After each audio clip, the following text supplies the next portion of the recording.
Alright, and we are back. Welcome back to I'm a Playin Betrayal at Krondor. Defender here, alongside Jay Ricochet. Say hello to the audience, everyone. How's it going? So when we last left off, we had finally reached Krondor, the titular city of Betrayal. We explored a couple of the shops, in and out of the city proper. And through the inn, we saw the palace was locked. So, we're going to delve down into the sewers and find the alternate route into the castle. I think Locklear's going to betray us. That mustache just screams betrayal. It's gotta be something, right?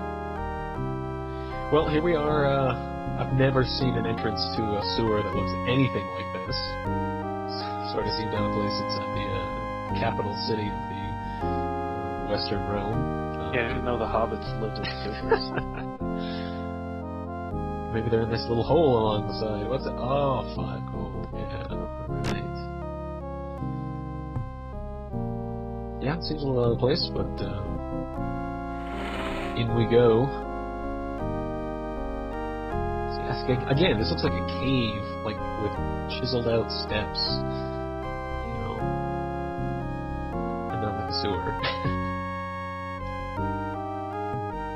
But in we go. I wonder if the sewers are radioactive because of that green glow down there. I doubt they'd waste the torch sitting in the sewers just burning away for no reason. It's a uranium-based torch. But again, so we're just like the Macmerdane Canal, where our torches here, we see them off in the distance, and they are lit, but they're not really providing any light for us. Alright, so since it's definitely too dark to see anything, see any potential threats coming up, we're going to bust out a torch of our own. We've got way more torches than I expect we're ever going to use, especially since we have magical beans to light the way. So I'll certainly just light one of those up. So is that like 25 separate torches? Yes. A giant bundle of torches.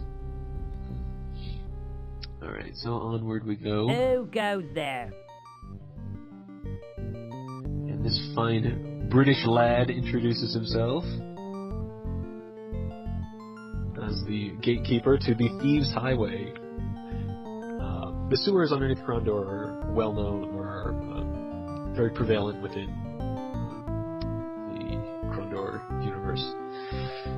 A lot of the books are based around the thieves and the mockers, who are just the name of the thieves group underneath Krondor. Who are led by the Upright Man. We've got two of his amulets, which improve our lockpicking skills. So, the sewers are a very big location. The reference to Jimmy the Hand here, he's one of the most famous mockers, who has, by this point in the lore, since retired, and, retired or moved on from being in the Thieves Guild to working for the actual kingdom. So he's all official and everything.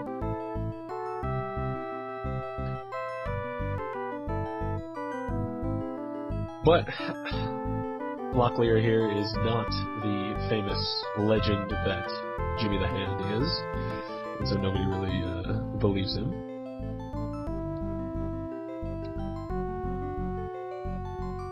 I like Lem. He looks like he's either fresh out of college and got this great job at this game company, or he's like one of the programmer's sons.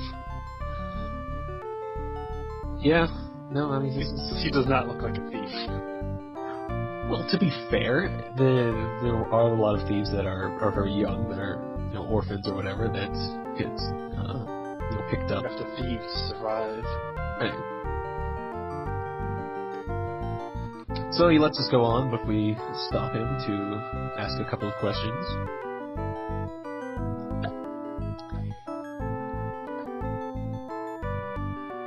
trouble with the Night Master. There's that's one of the In the hots.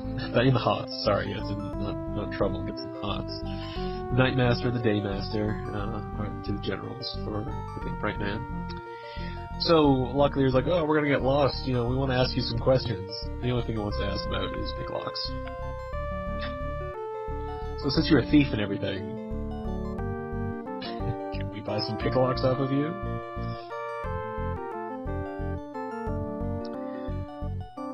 And luckily, he tries to leverage his connections, but that's obviously not worth very much. So good old gold. So Lim offers a set of 12 lockpicks for 25 gold, which is actually a phenomenal deal. It's the cheapest place to get lockpicks, and in fact, one of the earliest, maybe legitimate ways to make money. Lim has an unlimited amount of lockpicks that you can purchase for 25 gold, and you can take those lockpicks and go to another shop, which is not very far away, and sell them for a small profit. It's not a great money-making scheme, but it's acceptable. And given the fact that Lim probably stole these lockpicks in the first place, it works out for everybody. But in our case, currently we have way more money than most people ever do at this point. And if we wanted to exploit the system to gain money, there are much easier ways to do it. And currently we have a full set of lockpicks, and lockpicks only ever break if your lockpick skill is lower than what's required to pick the lock. So there's never any need for more than a few lockpicks when we've got locked. So we'll skip out on that.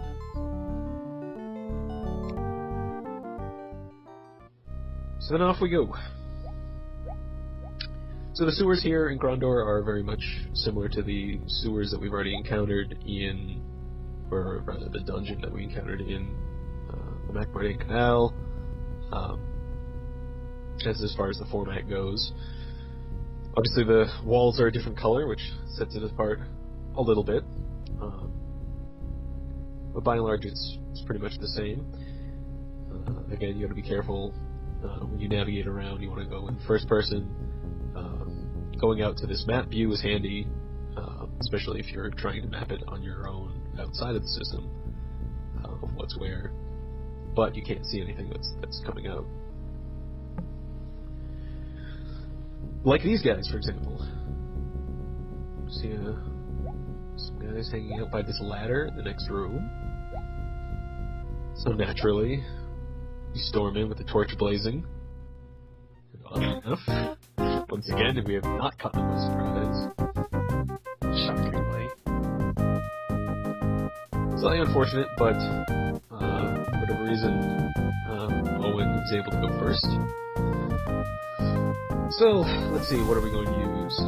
Probably go with the old standby flamecast, because not only does it do a fair amount of damage, but it will also increase his accuracy in spellcasting. Just a few bandits down here that use highways, so we're not too much about getting the armor going or anything. Just use the flamecast. 14, because at this point Owen's accuracy spellcasting is 90%, which means even though this guy is 6 grid units away, it's still an 82% chance to hit him, so it's pretty good. Solid shot. May as well get some crossbow practice in as well. Obviously, we're not very good at it. 59%, 70%. Gorath. It's a lucky shot in there. You see here in this grid square that there's a treasure chest. I'm not entirely sure why we can walk through it. A lot of times, the way that the grid is laid out in combat is based on how you approach the enemies. And so, like we see this, the bottom two corners are always you're unable to move to them just because of the way it's laid out. But if we were to approach these guys from, if we cornered them, we cornered them into the room, or outdoors if we're in one of those mountain passes or something, it's very likely that this grid, instead of being a full 8x8 or 8x7, that it would be a very strangely set up grid. So maybe this whole corner would be, you'd be unable to traverse in it. It doesn't come up very often, unfortunately. I think it's an interesting mechanic because, especially if there's limited areas, then you can really protect your magician or your weak characters behind the more melee-heavy guys. But most of the time it's the full grid, and enemies just charge straight at them. So, sure enough, finished up that fight pretty easily. We're quite a bit over-leveled at this point, so the combat is rather trivial. One guy went down in only one hit from Gorath, but partially because he got a little bit of splash damage from Owen's fireball, and partially because Gorath's just a badass. But of course we knew that. Not sure if we've ever seen flame root oil. You'll be a better judge of that. Do you remember seeing this before? No, I don't remember seeing this before. So what this is going to do is, this is a counteract measure for, I can't remember which sword enchantment it is, but maybe it's the Alphafane's Icer. But basically the flame root oil, which I swear went somewhere, there it is, you apply it to your armor and it negates that effect. But again, most of the time it's hard to determine whether your enemies are going to have an enchantment on their weapon, so it doesn't have a lot, and of course it only lasts one battle, so it doesn't have a lot of practical purposes. So here we are, a ladder. Now we're in the sewers, and so we're trying to get up above the sewers into the castle itself. So let's go check out the ladder up to the castle. Locked great, naturally. Don't want all the ruffians getting in. So this looks like a little bit of a fancy padlock here. Let's take a look inside. And Buckler climbs up, checks it out, and looks like the mechanism is unbroken. So no one's getting in. So, as far as the plot goes, this lock is intentionally broken, you can't get in here. And so obviously this is not an option. But in some cases, you can create a lock that has the same, gives you the same response. If you lockpick it too many times with too low of a skill, then you won't get, you won't get a chance to lockpick it ever again. You've broken the lock and then you can't get into it. Alright, here we go. So, a locked chest, but we have learned from our mistakes of trying to force open locked chests in the past. Particularly that famous chest west of Hawk's Hollow. So this time Owen's going to bust out the Scent of Sarig. So now he'll be able to sense dead people. The pauses around sense. I will be able to sense whether a chest is trapped or not. It's Jedi mind tricks. And sure enough, this chest is trapped. It's cool because it says he has a premonition of, or a view of a man kneeling before the box with the skin of Naphtha. So that's pretty cool. Anyway, let's try to fix this. Let's try to bust in. And we are able to deactivate it. Most of the time, the average person that's playing this game gets to this point in the game, that trap would explode and deal 95 damage to all members of the party, which is not enough if Gorath is fully healed. He'll usually limp out of it alive, but the other characters will be near death. But since our lockpicking skill is pretty high, we're able to get through it unscathed. So inside is a Skin of Dragon. You already have that spell. We got that a while ago. But again, spells are a good source of cash. Granted, we can find a place to sell them at, but we know we can always go back to Sarth. And in fact, it might even be cheap enough to teleport, if we have the option, to teleport to the Temple of Sung, since we didn't have, since that was the nearest place to teleport to, and teleport back, because those scrolls are usually worth quite a bit. Now I obviously know where I'm going. The typical strategy of following the left wall or the right wall usually serves pretty well for these types of situations, so that you can explore out the whole dungeon. Found another chest, and again another one sensing that it is trapped. Try to deactivate this one, and again this one is a lot easier. This one only requires a lockpick skill of 21. But again, you have to know that it's trapped. If you were to just not have the Scent of Sari cast and just try to open the thing, it would say, "Oh, it looks like it's there's a shall we force it open or something?" Because it's not a locked trapped chest; it's just a trapped chest. So you could force it open, and then it blows you to hell. Ooh, a quick turn around the room and more enemies.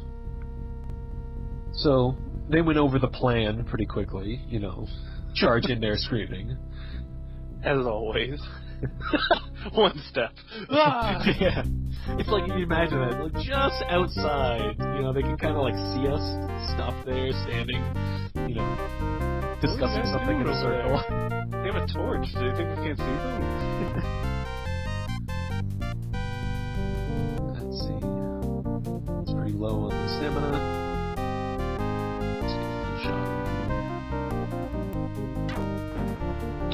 Solid hit.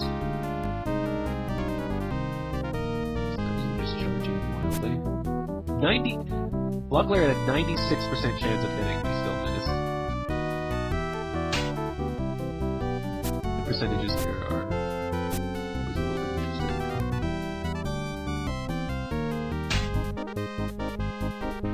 80%, 70% for Gorath. It's pretty amazing. Plus, for some reason, we're avoiding all of their hits. I'm not entirely sure why. Because there's no levels. There's only the skill, the skill rating for each category. And it's not like our defense, if defense even comes into play, passively. So I think maybe we're just getting a good roll of the random number generator. Let's see, we got some upgrades. Gorath's melee went up, and his stealth. Got a little bit of a stealth bonus from trying to sneak up on those guys. The best way of raising your stealth is to find an ambush. The times when we've been outside and Gorath spots a bird flying away or a pebble rolling down the mountain. That's indicating there's an ambush ahead. And if our stealth rating is already enough to beat the ambush, then we can just walk around that, mountain or forest or whatever, just over and over, and it just keeps raising the stealth even more. And it could get to a point where you might never encounter that battle, even if you wanted to.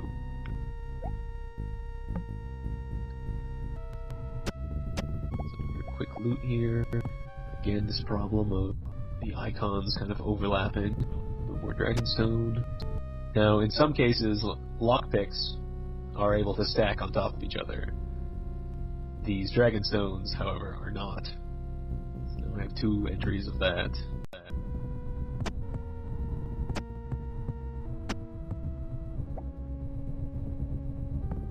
Another gold sovereign. 2 more torches. Yeah, we're still at 25 is the max, and so we still can't add on to the one that's on. Can't hold all these torches. And the last big thing in this dungeon that I wanted to check out. Here, this is the message we get with the Scent of Sarig, but with a chest that is not trapped. However, this one is locked. If we look inside again, this is the message we get. It's not been, the lock hasn't been mangled and destroyed. Locklear cannot crack it open.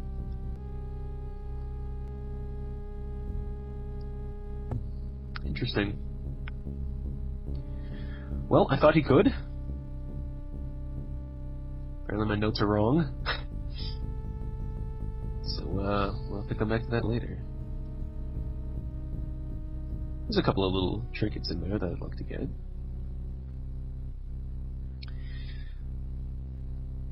So now the next goal, since we've gotten all the reasonable loot that's in the sewers, and of course it makes sense now that there's loot in the sewers because there's bandits down here. There's the Mockers Guild, probably uses it to store some things or whatnot. It doesn't make sense as the lack of sewage in the sewers. Perhaps these are access tunnels. You know, maybe you thought about that.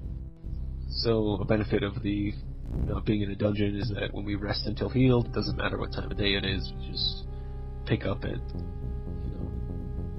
start the day at 10 o'clock at night. Right. Another combat up here. Quick charging. See these guys, instead of just being bandits, again, these are the more of the these worshippers of Iswa. But I think they are. So it's a 2-on-3, and if even Owen can hit them, then it should be a pretty easy fight. Was there ever going to be a really hard fight ever again now? Well, so you remember the fight with the magician in one of the recent episodes we had? That was a decent battle. We got a little bit lucky in that fight because, I mean, as lucky as we can be by having to, bring our characters back from the brink of death. But that was certainly a challenge, and there's some coming up. But at this point, it's not going to be a need to quick save every time we encounter or we see an enemy, or every time before every fight.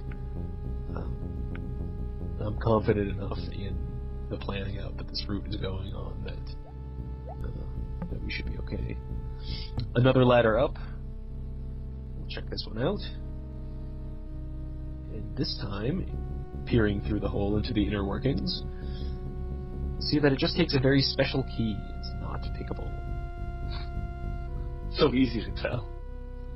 Yeah, again, Locklear's not really known for his lockpicking prowess. I don't know how he can just be like, oh yeah, there's no way you can open this without the key.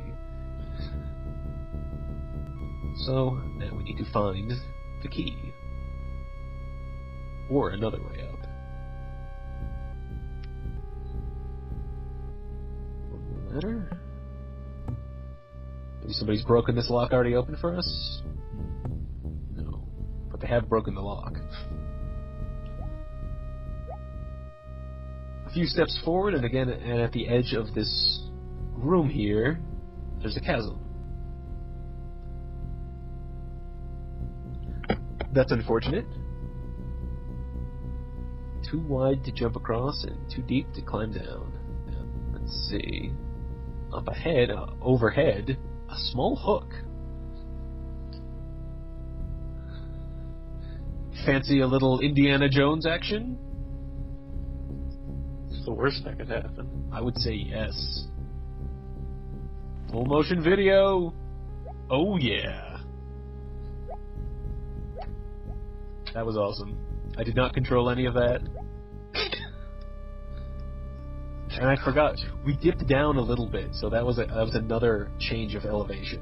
I was mistaken in the second episode when I said when we went over that bridge that change in elevation was the only time it had.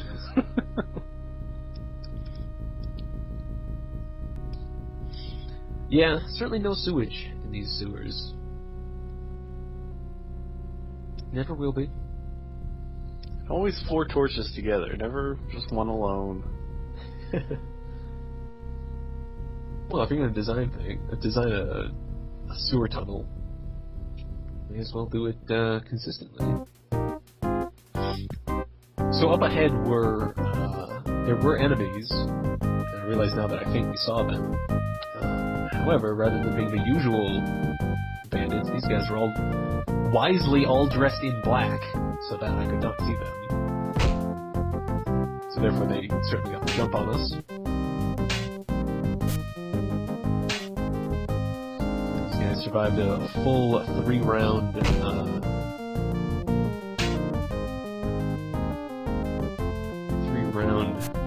contact. And then finally goes down. All that training that we got with the melee combat certainly paid off. Except for Owen, who does like 3 or 4 damage. Well, everyone else is 30 or 20. The thing you're training is actually melee accuracy, not strength. Oh, right. Yeah. Strength goes up based on the character's ability. It's pre-programmed in. Just use a quick spell. Deals the same amount of damage that a melee attack would have done. See if you can thread the needle again. Well done. Obviously, I don't want to have it deal any more damage than necessary. Splash damage would have been affected your wrath. A lot clearer. But it all paid off. Casting's up to 91%. Once that gets maxed out, I'm not sure what it's going to switch his primary focus over to. So these guys, like I said, they're all dressed in black. So that must surely mean something. Do a little bit of armor craft. It'd be nice to get his armor craft up a little bit higher. 60 is pretty low. 67 or whatever it is, pretty low.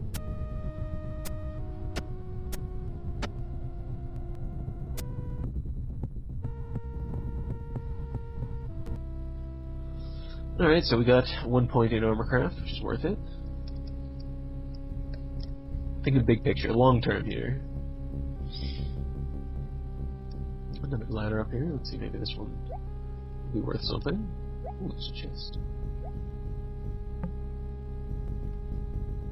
Ooh, rope! So, we had picked up this rope quite a long time ago. And that is the only purpose for it. Is to swing across those chasms. Those pits, whatever.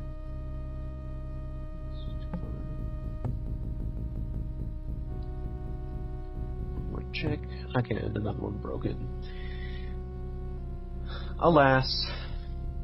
But what's this?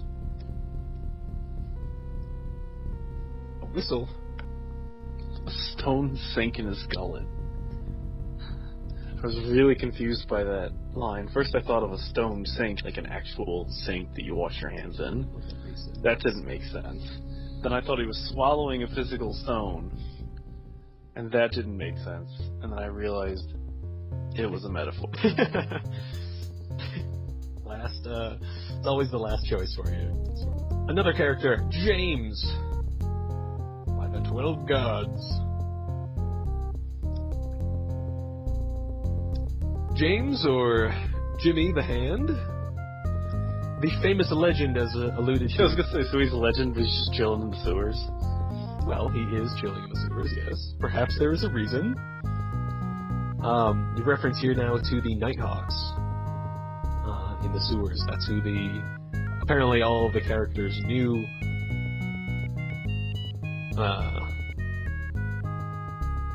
However, we as the players had no clue. Just some guys dressed up in black, right? Well, sure enough, that's actually the truth. They aren't Nighthawks. Nighthawks was an old organization, part of the Guild of Death, who has a long backstory about. They're not assassins necessarily, although they do deal out death. But it's semi-official, and so on. Details. But in fact, these are not Nighthawks. They are imposters. They are just guys dressed up in black. For what reason we aren't sure. But most likely is they are trying to play themselves off as Nighthawks. So they were driven out of Krondor, and rumor is that they've been set up in Romney, which is a city off to the east. So that's why James is down here in the sewer, trying to investigate that. James's bump of trouble is What? It's what gets him out of many a jam. Is his bump of trouble. He gets him in a jam too. You know what I'm saying? I think you do.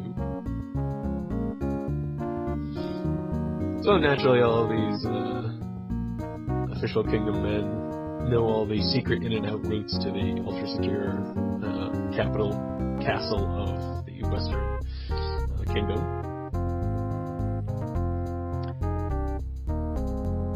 And so James hands over his only way back into the castle, since I believe he knows that the main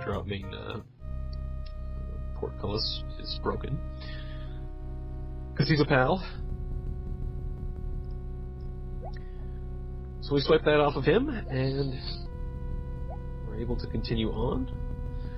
So now there is nothing left to see or do. A couple more combats that don't yield anything terribly interesting. So we will head back to that ladder that didn't have a broken lock at the top of it, and we'll see if we can get into the castle. Alright, here we are. We are back at the ladder with the only working lock in the whole kingdom. We have the new key. It's the Royal Key of Krondor. I assume this is the only use of this key. They fashioned this very fancy key only so that people can sneak in and out of the sewers into the castle. Just kidding. Opens every door in the Prince's Palace, including the sewers. Why not have one skeleton key? Who cares about security? Oops, I lied to everybody. That's not... What the hell?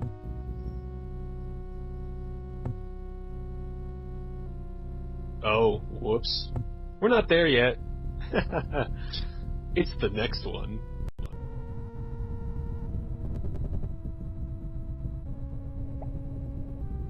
Okay, like I was saying, like I was not saying before, and this is certainly the first time that we've tried using this key on this lock. Here we find the lock that is not broken. And we use this key that we haven't looked at before, right? So sure enough, it works. Up we go. This is a fancy font. Yeah, if you'll remember, this is the same font, the intro from the very beginning of Chapter 1. The thick scent of excrement. It's a nice way to start our entrance into the royal castle.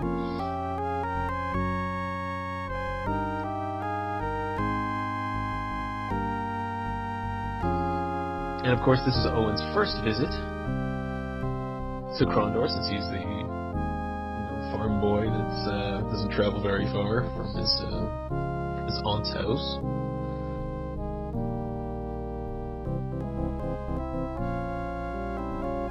Master Magician Pug. Indeed. So I can only assume that this is the sewer grate that's right in like the throne room.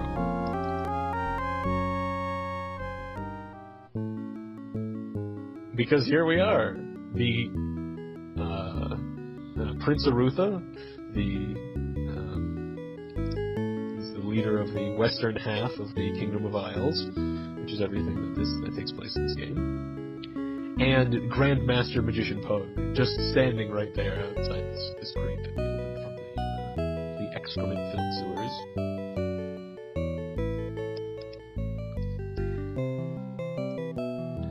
Obviously a big welcoming chamber here, so that's very interesting.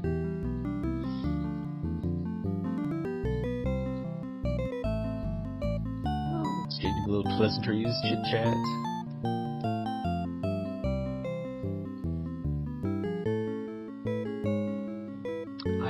I don't remember exactly when the drawbridge or the gate was broken, but you'd think they would have some alternate means, for people to get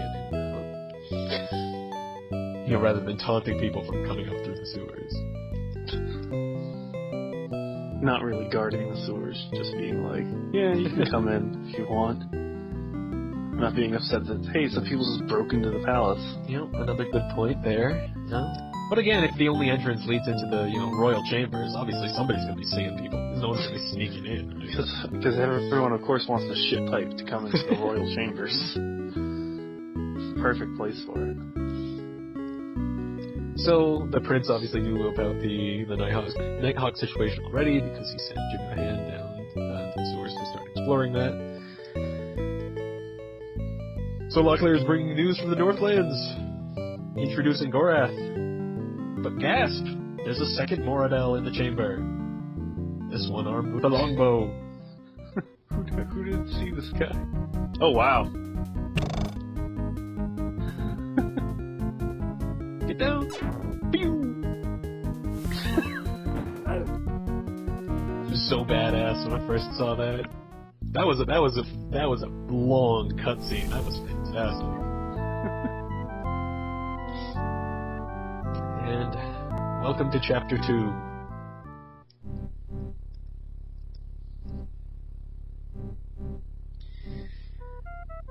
So naturally, this is going to be a black stain on the whoever's in charge of human resources in the castle, hiring assassins and whatnot.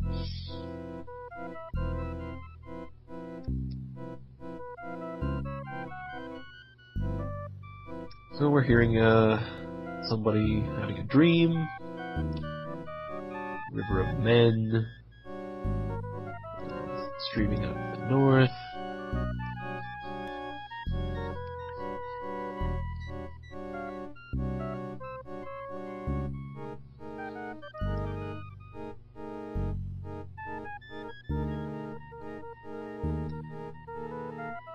Ultimately, we find out that this vision is coming about from Kamina. Circle the name down at the bottom where the cursor is gone for some reason. Kamina is Pug's natural daughter. Pug also has an adopted son, I think. I don't remember his name is. But anyway, she has premonitions. She's able to do this kind of thing. So she's reading into Gorath's thoughts to see if he's being honest with his actions, or if he's forthcoming, or if he's another spy or assassin.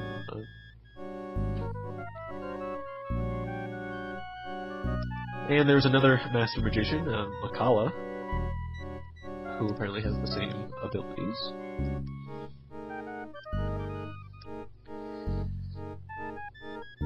And naturally, everybody is concerned about this growing threat and this movement of troops moving out of the north, and on and on and on. So, what can we do with this? What do we do about this? We knock over our wine glass. I'm so upset.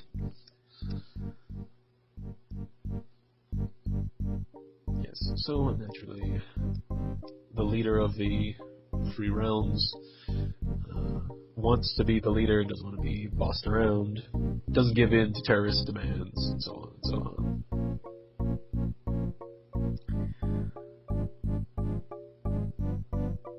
Asks for what evidence, and naturally Gorath thinks that his betrayal is enough evidence. Oh, by the way, he's being he's the betrayal. You know, he's betraying. You know, at least that's our current interpretation of what this betrayal at Krondor is. You may think it's that assassin guy, but no, I'm pretty sure it's the greater picture of Gorath.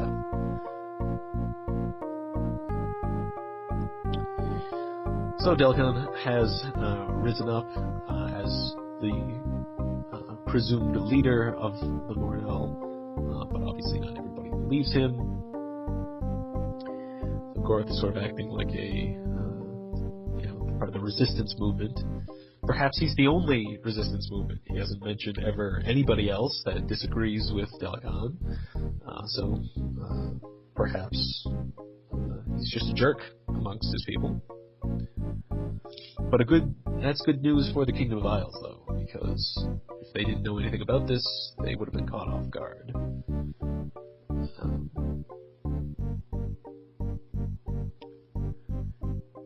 This has happened in the past, that Myrmidonus was the last leader of the Mordel to try to attack the kingdom and try to get some.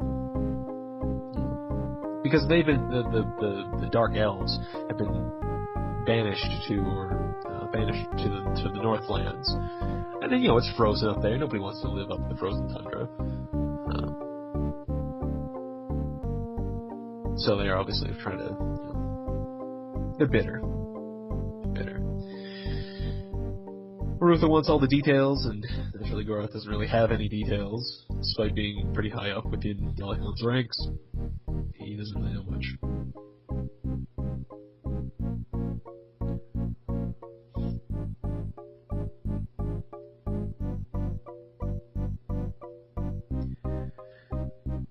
So then now Gorath says, alright, fine, I'll get you some evidence. So he's going from prisoner to exalted. Well, I wouldn't call him really exalted. He's simply asking for the ability to prove himself.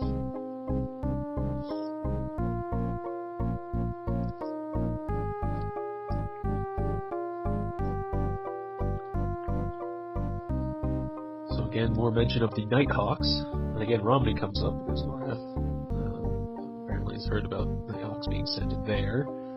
So he wants to go there to investigate.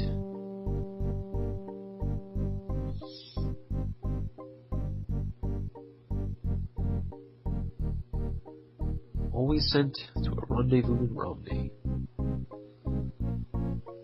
So if you can intercept one of those messages, more information from there, that could be evidence. Rutha just doesn't trust him. It's a tough decision being the leader.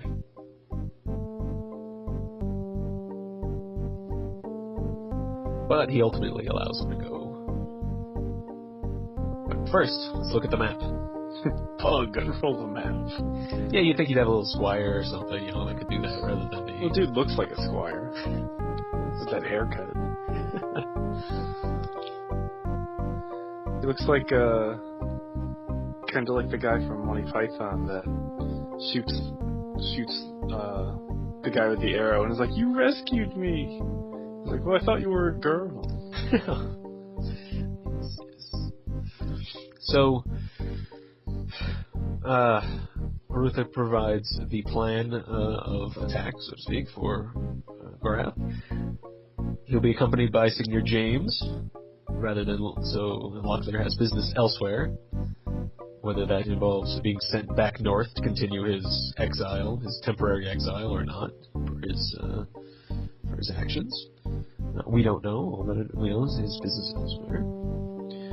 So we'll join up with King Liam's soldiers. The king of the Kingdom of Isles, who's on the rules from the island of Rillanon, which is out in the ocean or the sea to the east, far to the east. And those soldiers might be able to assist in protection or whatever else.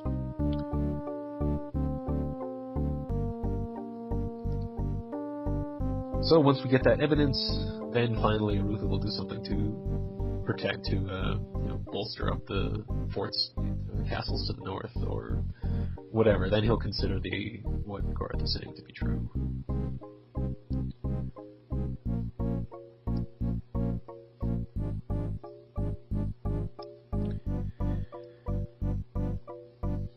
So then now that we have, he dismisses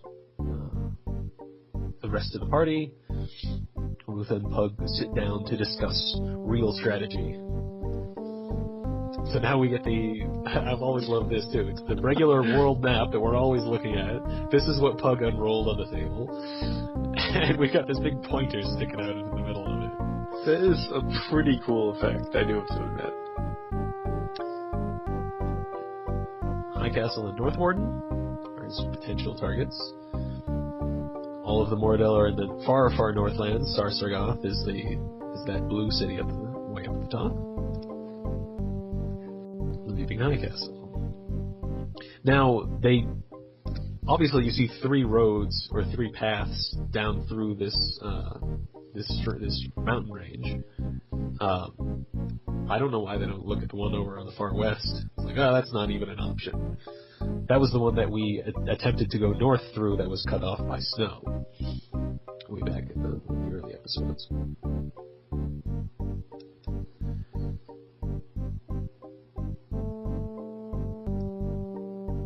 They both have bad feelings about this.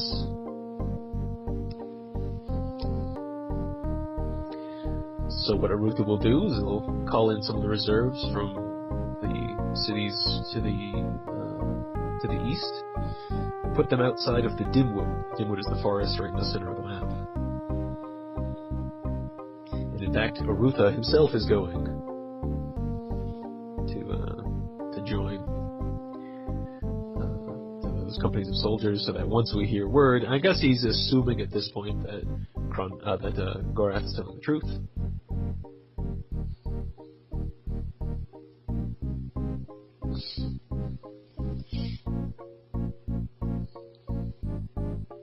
So there they go.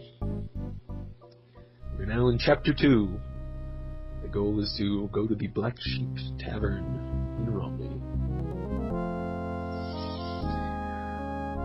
Well, there we are. That will be it for this episode. Starting at the next episode, we will pick up at the beginning of Chapter 2, and then head off to Romney, get some of that evidence. So, thank you for watching. Till next time.